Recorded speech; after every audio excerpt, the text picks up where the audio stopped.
ഒരു കാര്യം ചോദിക്കട്ടെ, മന്ത് എൻഡ് ആകുമ്പോൾ നിങ്ങളുടെ പോക്കറ്റിൽ പണമുണ്ടോ? ഇല്ല എങ്കിൽ ഈ വീഡിയോ നിങ്ങൾക്കുള്ളതാണ്. സാലറി കിട്ടുന്നു, ചെലവാകുന്നു, ബാലൻസ് ഒന്നുമില്ല. ഇത് ഒരു സൈക്കിളാണ്. ഈ സൈക്കിള് റിപ്പീറ്റഡ് ആയിട്ട് ഉണ്ടായിക്കൊണ്ടേ ഇരിക്കുകയാണ്. ഈ സൈക്കിളിൽ നിന്നും പുറത്തു കിടക്കാൻ ഒരു സിമ്പിൾ ആയിട്ടുള്ള പ്ലാൻ ഉണ്ട്. അത് 25,000 ആയിക്കോട്ടെ നിങ്ങളുടെ സാലറി, അല്ലെ 40,000 ആയിക്കോട്ടെ, അല്ലെങ്കിൽ നിങ്ങൾ ഗൾഫിലായിക്കോട്ടെ, നമുക്ക് ഇന്ന് ഈ പ്ലാനിനെ പറ്റി പഠിക്കാം. ആദ്യമായിട്ട് നമുക്ക് റിയാലിറ്റി നോക്കാം. നമ്മളിൽ പലരും കരുതുന്നത് സാലറി കൂടുമ്പോൾ സേവ് ചെയ്യാം എന്നാണ്. പക്ഷെ സാലറി കൂടുമ്പോൾ നമ്മളുടെ എക്സ്പെൻസും കൂടുകയാണ്. സോ ഒരിക്കലും നമുക്ക് സേവ് ചെയ്യാൻ പറ്റില്ല, നമുക്കൊരു പ്രോപ്പർ സിസ്റ്റം ഇല്ലെങ്കിൽ. കേരളത്തിലെ ഒരു സാധാരണ മാസം ഒരു 30,000 സാലറിക്കാരന്റെ കഥ നമുക്ക് നോക്കാം. വീട് വാടകയ്ക്കായി അദ്ദേഹം ഒരു 8,000 റുപ്പീസ് മാറ്റിവെക്കുന്നു. പല വ്യഞ്ജനങ്ങള്, കറി, അരി അങ്ങനെയുള്ള സാധനങ്ങൾക്ക് വേണ്ടി ഒരു 7,000 മാറ്റിവെക്കുന്നു. Electricity bill, water bill, internet അതിനു വേണ്ടി ഒരു 2,500 മാറ്റിവെക്കുന്നു.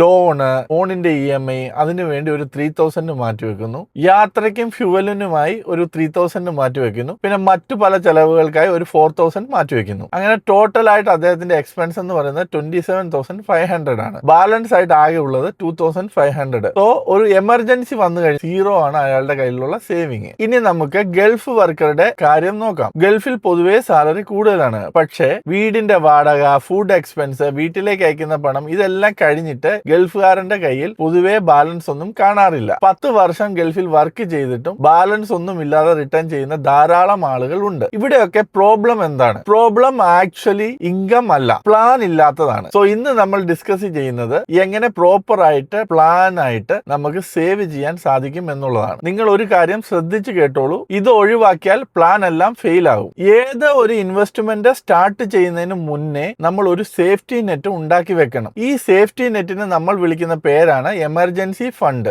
എമർജൻസി ഫണ്ട് സിമ്പിൾ ആയിട്ട് പറഞ്ഞാൽ കരുതൽ ധനം എന്നാണ്. ആരോടും ചോദിക്കാതെ ഒരു എമർജൻസി വന്നു കഴിഞ്ഞാൽ നമുക്ക് സ്പെൻഡ് ചെയ്യാൻ പറ്റുന്ന ഒരു മണിയാണ് എമർജൻസി ഫണ്ട്. ഇത് എപ്പോഴാണ് ഉപകാരപ്പെടുന്നത്? ഹോസ്പിറ്റലൈസ്ഡ് ആയി. സോ നിങ്ങൾക്ക് എമർജൻസി ഫണ്ട് ഉപയോഗിക്കാം. അതല്ലെങ്കിൽ നിങ്ങൾ നാട്ടിൽ ജോലി പെട്ടെന്ന് നഷ്ടപ്പെട്ടു, സോ പുതിയ ഒരു ജോലിയിലേക്ക് കയറണം. 2-3 മാസം കഴിഞ്ഞാണ് നിങ്ങൾ കയറുന്നതെങ്കിൽ ഈ കരുതൽ ധനം നിങ്ങൾക്ക് ഉപകാരപ്പെടും. ഇപ്പോൾ നിങ്ങൾ ഗൾഫിലാണെങ്കിൽ പെട്ടെന്ന് വിസ ക്യാൻസൽ ചെയ്തു, സോ 1 മന്തിനകത്ത് നിങ്ങൾക്ക് നാട്ടിലേക്ക് തിരിച്ചു പോകണം. എമർജൻസി ഫണ്ട് അതിന് നിങ്ങൾക്ക് ഉപകാരപ്പെടും. അല്ലെങ്കിൽ വണ്ടി ബ്രേക്ക് ഡൗൺ ആയി, അല്ലെങ്കിൽ വീടിനൊരു പെട്ടെന്ന് ഒരു ആവശ്യം വന്നു, വീട്ടിലേക്ക് ഒരു റിപ്പയർ ആൻഡ് മെയിൻ്റനൻസ് വന്നു. സോ ഇതിനെല്ലാം നിങ്ങൾക്ക് എമർജൻസി ഫണ്ട് ഉപയോഗിക്കാം. അടുത്ത നിങ്ങളുടെ ക്വസ്റ്റ്യൻ എന്ന് പറയുന്നത് എത്ര മാത്രം നമ്മൾ സേവ് ചെയ്യണം എന്നുള്ളതാണ്. സപ്പോസ് നിങ്ങളുടെ മന്ത്ലി എക്സ്പെൻസ് ഒരു 20,000 ആണെന്നിരിക്കട്ടെ. നിങ്ങളുടെ ടാർഗറ്റ് എന്ന് പറയുന്നത് 60,000 ആയിരിക്കണം. അതായത് 3 മന്ത്സിലേക്കുള്ള നിങ്ങളുടെ എക്സ്പെൻസ് കവർ ചെയ്യുന്ന വിധത്തിൽ. ഇനി അടുത്ത ക്വസ്റ്റ്യൻ എന്ന് പറയുന്നത് ഇത് എവിടെ സേവ് ചെയ്യണം എന്നുള്ളതാണ്. നിങ്ങൾ ഒരു സേവിങ്സ് അക്കൗണ്ട് ഓപ്പൺ ചെയ്ത് അങ്ങോട്ടേക്ക് സാലറി കിട്ടുമ്പോൾ തന്നെ ഈ എമൗണ്ട് മാറ്റി വെക്കുക. അത് ടച്ച് ചെയ്യാനേ പാടില്ല.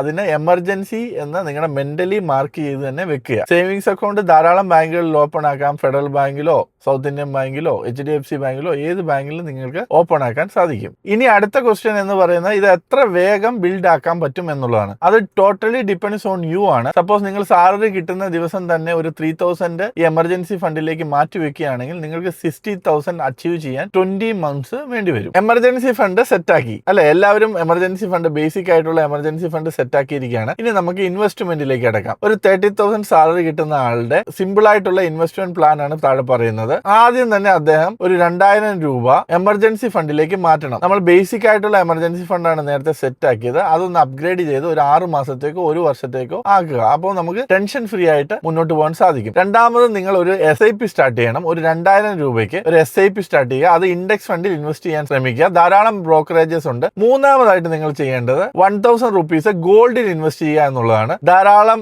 ഗോൾഡ് ഇൻവെസ്റ്റ്മെന്റ് ഓപ്പർച്യൂണിറ്റീസ് ഉണ്ട്. ഫിസിക്കൽ ഗോൾഡിന് പകരം നിങ്ങൾ ചെയ്യേണ്ടത് ഡിജിറ്റൽ ഗോൾഡ് ആണ്. അവസാനത്തെ മേജർ ആൻഡ് ഇമ്പോർട്ടന്റ് ആയിട്ടുള്ളത് എന്ന് പറയുന്നത് നിങ്ങൾ സ്കിൽ അപ്ഗ്രേഡ് ചെയ്യാൻ വേണ്ടി 1,000 റുപ്പീസ് ഉപയോഗിക്കുക. നിങ്ങളുടെ സ്കില്ല് അപ്ഗ്രേഡ് ചെയ്യാൻ ധാരാളം സർട്ടിഫിക്കേഷൻസ് ഉണ്ട്. അതൊക്കെ എടുക്കാൻ വേണ്ടി നിങ്ങൾ ഈ 1,000 റുപ്പീസ് പെർ മന്ത് ഉപയോഗിക്കുക. സോ ടോട്ടൽ 6,000 റുപ്പീസിൽ നിങ്ങൾ പല രീതിയിൽ അലോക്കേറ്റ് ചെയ്തു. സോ ബാലൻസ് 24,000 ആണ് നിങ്ങളുടെ ജീവിത ചെലവുകൾക്കുള്ളത്. നിങ്ങൾ ആദ്യം തന്നെ സേവ് ചെയ്തിട്ട് വേണം ബാലൻസ് സ്പെൻഡ് ചെയ്യാൻ. അല്ലാതെ സ്പെൻഡ് ചെയ്ത് കഴിഞ്ഞ് സേവ് ചെയ്യാം എന്ന് വിചാരിച്ചു കഴിഞ്ഞാൽ ഒരിക്കലും അത് സാധിക്കില്ല. ഇനിയിപ്പോൾ നിങ്ങളുടെ മനസ്സിലുള്ള ക്വസ്റ്റ്യൻ എന്താണ് SIP എന്നാണ്. SIP എന്ന് പറഞ്ഞാൽ സിസ്റ്റമാറ്റിക് ഇൻവെസ്റ്റ്മെന്റ് പ്ലാൻ. സിമ്പിൾ ആയിട്ട് പറഞ്ഞു കഴിഞ്ഞാൽ ഒരു ഫിക്സഡ് എമൗണ്ട് എല്ലാ മാസവും ഇൻവെസ്റ്റ് ചെയ്യുന്നതാണ്. അതായത് ATM നിന്നൊക്കെ പൈസ എടുക്കുന്ന പോലെ തന്നെ നിങ്ങളുടെ അക്കൗണ്ടിൽ നിന്നും പണം വിഡ്രോ ആയിക്കൊണ്ടേയിരിക്കും. ഇനി അടുത്തത് എന്താണ് index fund? Index fund fund എന്ന് പറഞ്ഞാൽ 50 ബിഗ് കമ്പനീസിന്റെ ഒരു ബാസ്ക്കറ്റ് ആണ്. അതായത് നിങ്ങൾ ഒരു 2000 രൂപ അതിൽ ഇൻവെസ്റ്റ് ചെയ്താൽ നിങ്ങളുടെ 50 കമ്പനികളുടെ ഷെയർ ആണ് നിങ്ങൾ വാങ്ങുന്നത്. സോ ഒരു കമ്പനി ഫെയിൽ ആയാലും ബാക്കി 49 കമ്പനീസ് ബാലൻസ് ഉണ്ട്. ഇനി അടുത്തത് ഗോൾഡ് ആണ്. ഗോൾഡ് ഡിജിറ്റൽ ഗോൾഡിൽ ഇൻവെസ്റ്റ് ചെയ്യണം എന്ന് പറഞ്ഞു. എന്തുകൊണ്ടാണ്? ഫിസിക്കൽ ഗോൾഡിന്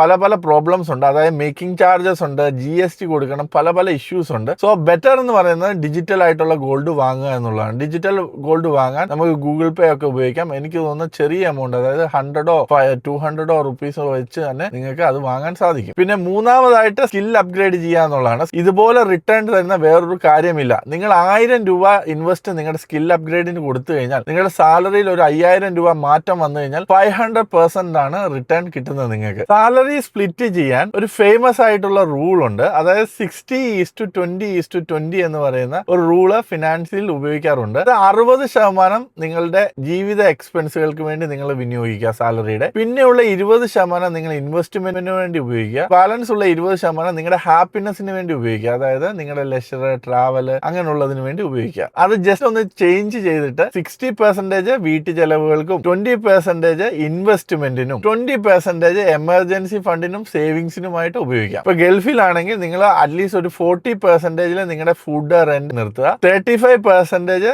നാട്ടിലേക്ക് അയക്കുക, ഫാമിലിക്ക് വേണ്ടി അയക്കുക. പിന്നെയുള്ള ഒരു 15% നിങ്ങൾ ഒരു SIP സ്റ്റാർട്ട് ചെയ്ത് നാട്ടിൽ ഒരു SIP സ്റ്റാർട്ട് ചെയ്ത് ഇൻവെസ്റ്റ് ചെയ്യുക. NRI അക്കൗണ്ട് വഴിയൊക്കെ നിങ്ങൾക്ക് SIP സ്റ്റാർട്ട് ചെയ്യാൻ പറ്റും. ബാലൻസ് ഉള്ള 10% നിങ്ങൾ എന്താക്കണം? നിങ്ങളുടെ ട്രാവലിങ്ങിനോ അല്ലെങ്കിൽ എമർജൻസി ഫണ്ട് അങ്ങനെയുള്ള കാര്യങ്ങൾക്ക് വേണ്ടി നിങ്ങൾ യൂസ് ചെയ്യുക. സിമ്പിൾ ആയിട്ടുള്ള ഒരു ട്രിക്ക് ഞാൻ പറഞ്ഞു തരാം. സാലറി കിട്ടുമ്പോൾ തന്നെ നിങ്ങൾ 20% അല്ലെ 30,000 സാലറിക്കാരനാണെങ്കിൽ ഒരു 6,000 റുപ്പീസ് അപ്പോൾ തന്നെ ഒരു ഫണ്ടിലേക്ക്, ഫ്രീഡം ഫണ്ട് എന്ന് പറഞ്ഞ ഒരു ബാങ്ക് അക്കൗണ്ട് നെയിം ചെയ്തിട്ട് അതിലേക്ക് മാറ്റുക. പിന്നെ അത് ടച്ച് ചെയ്യാൻ നമുക്ക് മനസ്സ് പറ്റത്തില്ല. സൈക്കോളജിക്കലി നമുക്ക് അത് അനുവദിക്കത്തില്ല. സൈക്കോളജി യൂസ് ചെയ്തുകൊണ്ട് നമുക്ക് ഫ്രീഡം ഫണ്ടിലേക്ക് ഒരു എമൗണ്ട് മാറ്റി വെക്കുക. പിന്നെ ബാലൻസ് ഉള്ള എമൗണ്ട് കൊണ്ട് ആ മന്ത് നിങ്ങൾ മാനേജ് ചെയ്യാൻ ശ്രമിക്കുക. പിന്നെ സ്പെൻഡിങ് കുറയ്ക്കാനുള്ള ട്രിക്സ് ആണ്. സ്പെൻഡിങ് കുറയ്ക്കാൻ ധാരാളം വഴികളുണ്ട്. അതിൽ ഒന്നാമത് നമ്മൾ ഫുഡ് ആയിരിക്കും. ഫുഡ് പൊതുവെ വെളിയിൽ പോയി കഴിക്കുന്നവരാണെങ്കിൽ നമ്മൾ വെച്ച് കഴിക്കാൻ ശ്രമിക്കുക. അപ്പോൾ തന്നെ ഒരു 3,000 to 5,000 റുപ്പീസ് സേവ് ചെയ്യാൻ സാധിക്കും. പിന്നെ നിങ്ങൾ ഒറ്റയ്ക്കാണ് താമസിക്കുന്നതെങ്കിൽ ഷെയർഡ് ആയിട്ടുള്ള ഫ്രണ്ടിനെ ഒക്കെ കൂട്ടി ഷെയർഡ് ആയിട്ടുള്ള അക്കോമഡേഷനിലേക്ക് മാറുക. അപ്പോഴും 5,000 to 6,000 റുപ്പീസ് നിങ്ങൾക്ക് സേവ് ചെയ്യാൻ സാധിക്കും. പിന്നെ ഉള്ളത് OTT പ്ലാറ്റ്ഫോമിന്റെ ഒക്കെ സബ്സ്ക്രിപ്ഷൻസ് ആണ്. അത് ഫാമിലിക്കൊക്കെ ഷെയർ ചെയ്തിട്ട് അവരുമായിട്ട് ഷെയർ ചെയ്തിട്ട് ഉപയോഗിക്കുക. പിന്നെ ഉള്ളത് ഈ ലോൺസ് ആണ്, അതായത് EMIs ആണ്. EMIs ഇപ്പോൾ നിങ്ങൾക്ക് കാറ് വാങ്ങേണ്ട ആവശ്യമില്ലെങ്കിൽ ബൈക്ക് വാങ്ങുക. നിങ്ങൾക്ക് അതിൽ തന്നെ ഒരു 5,000 to 6,000 റുപ്പീസ് സേവ് ചെയ്യാൻ സാധിക്കും. ഇനി ഞാൻ ഈ പറയാൻ പോകുന്ന മിസ്റ്റേക്കുകൾ ചെയ്തു കഴിഞ്ഞാൽ നമ്മൾ ഈ പറഞ്ഞ പ്ലാൻ ഫെയിൽ ആകും. അതിൽ ഒന്നാമത്തെ മിസ്റ്റേക്ക് എന്ന് പറയുന്നത് ക്രെഡിറ്റ് കാർഡ് ആണ്. ക്രെഡിറ്റ് കാർഡിന്റെ ഒരു പ്രശ്നം എന്താണെന്ന് വെച്ചാൽ നമുക്ക് അത് എക്സ്ട്രാ മണി ആണെന്നുള്ള ഒരു ഫീല് തരും. പക്ഷെ ആക്ച്വലി നമ്മളെ ക്രെഡിറ്റ് കാർഡ് സ്പെൻഡിങ്ങിന് വേണ്ടി പ്രേരിപ്പിക്കുകയാണ്. ഇപ്പോൾ ഒരു 10,000 റുപ്പീസ് നിങ്ങൾ ക്രെഡിറ്റ് കാർഡിൽ നിന്ന് എടുത്തിട്ട് മിനിമം എമൗണ്ട് മാത്രമാണ് നിങ്ങൾ അടയ്ക്കുന്നതെങ്കിൽ 3 വർഷം എടുക്കും അത് ഫുള്ളായിട്ട് പേ ചെയ്യാൻ. നിങ്ങൾ ടോട്ടലായിട്ട് അടയ്ക്കുന്നത് ഒരു 14,000 പ്ലസ് റുപ്പീസ് ആയിരിക്കും. ഒരു 36 to 42% ആണ് ക്രെഡിറ്റ് കാർഡിന്റെ ബില്ല് വരുന്നത്, അതായത് ഇൻട്രസ്റ്റ് ബില്ല് വരുന്നത് അടയ്ക്കാതിരിക്കുകയാണെങ്കിൽ. വളരെ കെയർഫുൾ ആയിട്ട് മാത്രം യൂസ് ചെയ്യേണ്ട ഒന്നാണ് ക്രെഡിറ്റ് കാർഡ്. രണ്ടാമത്തെ മിസ്റ്റേക്ക് എന്ന് പറഞ്ഞു കഴിഞ്ഞാൽ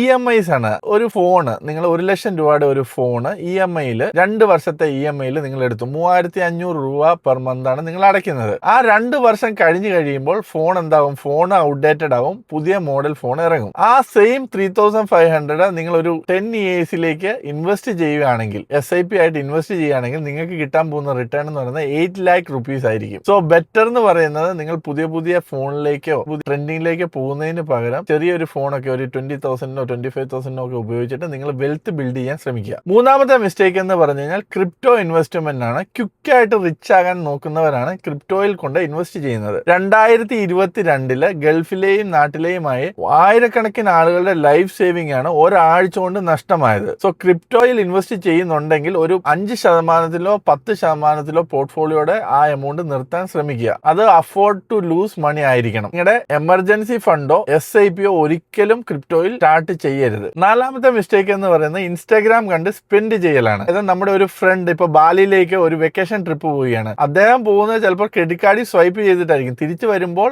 നല്ല ഡെപ്റ്റിലായിരിക്കും അദ്ദേഹം വരുന്നത്. അടുത്തയാള് പുതിയൊരു കാറ് വാങ്ങി, നമ്മൾ അതനുസരിച്ച് പുതിയൊരു കാറ് വാങ്ങാൻ പോയാൽ നമ്മൾ 7 വർഷത്തെ ലോണിലായിരിക്കും അത് റീപേ ചെയ്ത് തീർക്കേണ്ടി വരുന്നത്. പിന്നെ ഒരാൾ ബിസിനസ് ക്ലാസ് ഫ്ലൈറ്റിൽ യാത്ര ചെയ്യുന്നു, ചിലപ്പോൾ അദ്ദേഹത്തിന്റെ കമ്പനി ആയിരിക്കും അത് എടുത്തു കൊടുത്തിരിക്കുന്നത്. സോ ബാക്കിയുള്ള ആളുകൾ ഇൻസ്റ്റാഗ്രാമിലോ സോഷ്യൽ മീഡിയയിലോ പോസ്റ്റ് ചെയ്യുന്നത് കണ്ടിട്ട് നമ്മൾ അതിനനുസരിച്ച് സ്പെൻഡ് ചെയ്യാതിരിക്കുക. ഒരിക്കലും ഒരിക്കലും ആൾ അവരുടെ ബുദ്ധിമുട്ട് സോഷ്യൽ മീഡിയയിൽ പോസ്റ്റ് ചെയ്യില്ല. സോ ആളുകൾ സോഷ്യൽ മീഡിയയിൽ കാണിക്കുന്നതിനനുസരിച്ച് നമ്മുടെ ഫ്യൂച്ചർ സേവിങ്സ് വേസ്റ്റ് ചെയ്യാതിരിക്കാൻ പ്രത്യേകം ശ്രദ്ധിക്കുക. അഞ്ചാമത്തെ മിസ്റ്റേക്ക് എന്ന് പറയുന്നത് നെക്സ്റ്റ് മന്ത് സ്റ്റാർട്ട് ചെയ്യാം എന്നുള്ള ആറ്റിറ്റ്യൂഡാണ്. അതായത് ഒരു 25 വയസ്സുകാരൻ 25ാമത്തെ വയസ്സിൽ SIP സ്റ്റാർട്ട് ചെയ്തു 2000 രൂപ. അത് 45 വയസ്സ് വരെ കണ്ടിന്യൂ ചെയ്യുകയാണെങ്കിൽ അദ്ദേഹത്തിന് കിട്ടുന്ന വെൽത്ത് എന്ന് പറയുന്നത് 19 lakhs rupees ആണ്. സെയിം ടൈം ഒരു 35 വയസ്സുകാരനാണ് ഇൻവെസ്റ്റ് ചെയ്യുന്നതെങ്കിൽ 35 വയസ്സ് തൊട്ട് 45 വയസ്സ് വരെ ഇൻവെസ്റ്റ് ചെയ്യുന്നത് 10 years ആണ്. 2000 per month ആണ് ഇൻവെസ്റ്റ് ചെയ്യുന്നതെങ്കിൽ അദ്ദേഹത്തിന് കിട്ടുന്ന റിട്ടേൺ 4.6 lakhs മാത്രമാണ്. എന്തുകൊണ്ടാണ് ഈ ഡിഫറൻസ് ഉണ്ടായത്? കാരണം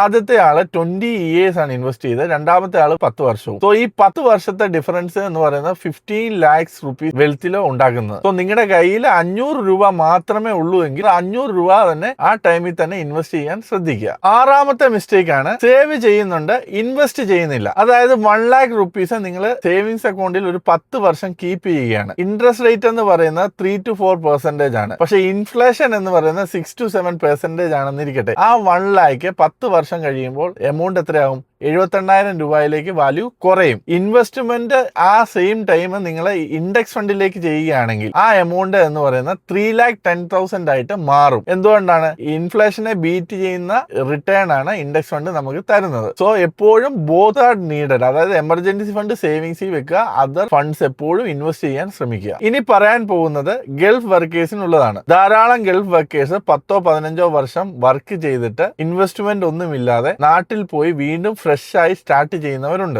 അവരെല്ലാം കരുതുന്നത് സാലറി കൂടുമ്പോൾ ഇൻവെസ്റ്റ് ചെയ്യാം, കുറച്ച് കഴിഞ്ഞിട്ട് ഇൻവെസ്റ്റ് ചെയ്യാം എന്ന് പറഞ്ഞ് ഇൻവെസ്റ്റ്മെന്റ് ഇങ്ങനെ നീട്ടി വെക്കും. അത് ഒരിക്കലും നടക്കില്ല. ഗൾഫ് വർക്കറിന് സേവ് ചെയ്യാൻ 4 സിമ്പിൾ സ്റ്റെപ്പ് ഉണ്ട്. ഒന്നാമത്തെ സ്റ്റെപ്പ് എന്ന് പറയുന്നത് NRE അക്കൗണ്ടിലെ ഫിക്സഡ് ഡെപ്പോസിറ്റ് ഇടുക. കേരളത്തിലെ ചില NRE അക്കൗണ്ടുകളിൽ 7 to 7.5% ഒക്കെ റിട്ടേൺ തരുന്ന ബാങ്കുകളുണ്ട്. അത് കണ്ടുപിടിച്ചിട്ട് നിങ്ങൾ ഒരു ഫിക്സഡ് ആയിട്ടുള്ള എമൗണ്ട് ഫിക്സഡ് ഡെപ്പോസിറ്റ് ആയിട്ട് ഇടാൻ ശ്രമിക്കുക. രണ്ടാമത്തേതെന്ന് പറയുന്നത് SIP സ്റ്റാർട്ട് ചെയ്യുക. ഇന്ത്യൻ അക്കൗണ്ടിൽ SIP സ്റ്റാർട്ട് ചെയ്യുക. NRE അക്കൗണ്ട് ഒക്കെ ലിങ്ക് ചെയ്ത് സെറോദായോ അപ്സ്റ്റോക്കോ ഒക്കെ ഉള്ള ആപ്ലിക്കേഷൻ വഴി നിങ്ങൾക്ക് SIP സ്റ്റാർട്ട് ചെയ്യാൻ സാധിക്കും. സോ ഒരു ഫിക്സഡ് ആയിട്ടുള്ള എമൗണ്ട് എല്ലാ മാസവും SIP ഇന്ത്യൻ റുപ്പീസിൽ ചെയ്യാൻ ശ്രദ്ധിക്കുക. മൂന്നാമതായിട്ട് റിയൽ എസ്റ്റേറ്റിന്റെ ആണ്. ഒരുപാട് ഗൾഫിലുള്ള ആളുകൾ ട്രാപ്പ് ചെയ്യപ്പെടുന്നത് ഒരു വലിയ ബിൽഡിംഗ് ആദ്യം തന്നെ പണിയും, അതിന്റെ ലോണ് EMI പെട്ടുപോകും. കുറെ വർഷങ്ങൾ, അതായത് 20-25 വർഷത്തോളം അതിൽ പെട്ടുപോകും. സോ എന്താണ് നിങ്ങൾ ചെയ്യേണ്ടത്? നിങ്ങൾ ചെയ്യേണ്ടത് എന്താണെന്ന് വെച്ചാൽ നിങ്ങൾക്കൊരു എമൗണ്ട് കൈ വന്നിട്ട് കഴിഞ്ഞ് മാത്രം നിങ്ങൾ ഒരു ബിൽഡിംഗ് ഒക്കെ ഉണ്ടാക്കാൻ നോക്കുക. ലോണിലേക്ക്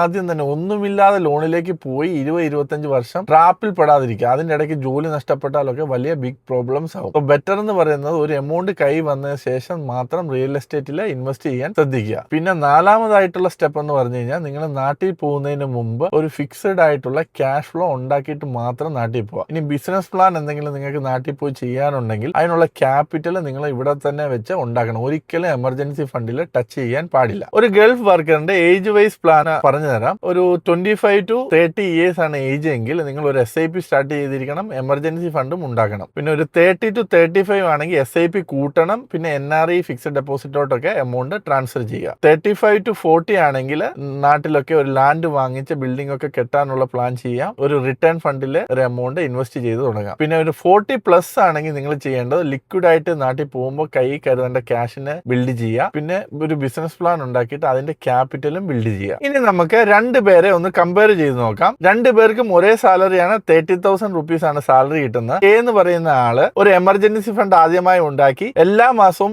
SIP ഒരു 2,000 രൂപ വെച്ച് ഇൻവെസ്റ്റ് ചെയ്തു 10 വർഷത്തേക്ക്. സ്കില്ല് അപ്ഗ്രേഡ് ചെയ്തു. സോ അതുകൊണ്ട് തന്നെ ജോബിലൊക്കെ പ്രൊമോഷൻ ഒക്കെ കിട്ടും. 10 വർഷം കഴിയുമ്പോൾ അദ്ദേഹം എന്താവും? ഇച്ചിരിയും കൂടെ ഫ്രീഡം കിട്ടും അദ്ദേഹത്തിന്. സ്ട്രെസ് മാറി കൺസിസ്റ്റന്റ് ആയി. ബീനെ നോക്കാം. എല്ലാ കാര്യങ്ങളും അദ്ദേഹം ഡിലേ ആക്കി, ഇൻവെസ്റ്റ്മെന്റ് ഒന്നും ചെയ്തില്ല, സോഷ്യൽ മീഡിയ ഒക്കെ കാണുന്ന പോലെ തന്നെ സ്പെൻഡ് ചെയ്തു, സ്കില്ലിനൊന്നും എമൗണ്ട് ഇൻവെസ്റ്റ് ചെയ്തു. എന്ത് പറ്റി? ആഫ്റ്റർ 10 years അദ്ദേഹം സെയിം പൊസിഷനിലാണ്, സെയിം സ്ട്രെസ്സിലാണ്. ഒരു മാറ്റവും അദ്ദേഹത്തിന്റെ ലൈഫിന് ഉണ്ടായിട്ടില്ല. സോ നമുക്ക് നമ്മുടെ വീഡിയോ കൺക്ലൂഡ് ചെയ്യാം. Small salary plus consistent plan എന്ന് പറയുന്നത് വലിയ ഫ്യൂച്ചർ ആണ്. Big salary plus no plan എന്ന് പറയുന്നത് ബ്രോക്ക് ഫ്യൂച്ചർ ആണ്. 500 രൂപ ഇൻവെസ്റ്റ് ചെയ്ത് തുടങ്ങി ഒരു 20 വർഷം കഴിയുമ്പോൾ നിങ്ങൾ ഫിനാൻഷ്യലി ഫ്രീ ആകും. ലേറ്റർ സ്റ്റാർട്ട് ചെയ്തോളാം എന്ന് പറഞ്ഞ് കൊണ്ടിരുന്ന ആള് 20 വർഷം കഴിഞ്ഞാലും അദ്ദേഹത്തിന്റെ EMI ഒരിക്കലും ഓവർ ആകില്ല. അദ്ദേഹം അപ്പോഴും ഡെപ്റ്റിൽ തന്നെ ആയിരിക്കും. നിങ്ങൾക്ക് വേണ്ടി ടൈം വർക്ക് ചെയ്യട്ടെ. ഇന്ന് തന്നെ എല്ലാവരും സേവിങ്സ് ഇൻവെസ്റ്റ്മെന്റ് സ്റ്റാർട്ട് ചെയ്യുക. See you